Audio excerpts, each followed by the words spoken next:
Guys, nandito tayo sa Central Luzon Link Expressway.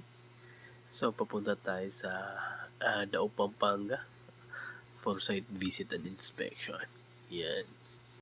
So, nakita natin na walang hard hat or PPE yung nag-aakyat.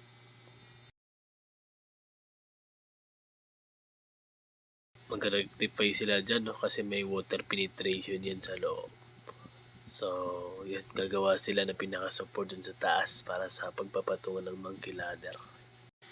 Yan, kung mapapansin nyo, sa may second floor at third floor, yung may mga bumukol, yan, dyan sa termination, yung may mga penetration ng wall, tubig sa loob. So sila yung mga team na gumagawa sa taas para sa support ng monkey ladder. So naka-anchor yan dito, naka RC wall itong parapet dito sa taas. So matibay naman to. Yan. So ito hindi pa to kaya ngayon na matatapos. So parang kinabukasan makapagsimula sila nito. Yan. Yun yung monkey ladder So isasabit na nila yan.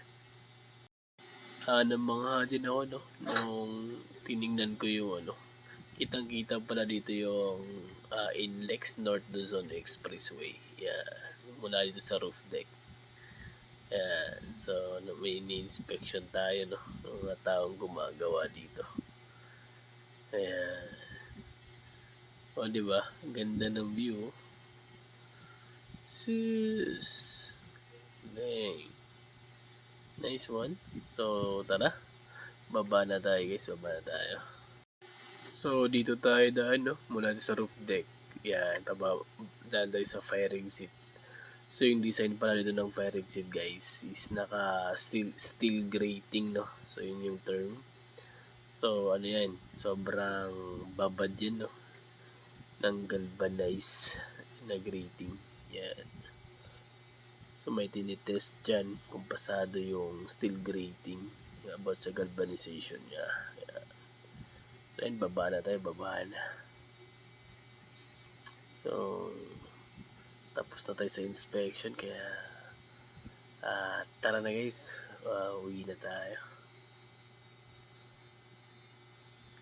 Ayun, ito na nakababa na tayo. So halos 2 minutes din tayo nakababa guys. Mula dun sa roof deck. Ayan. So, yan yung office So, yan, papaalam natin sa guard na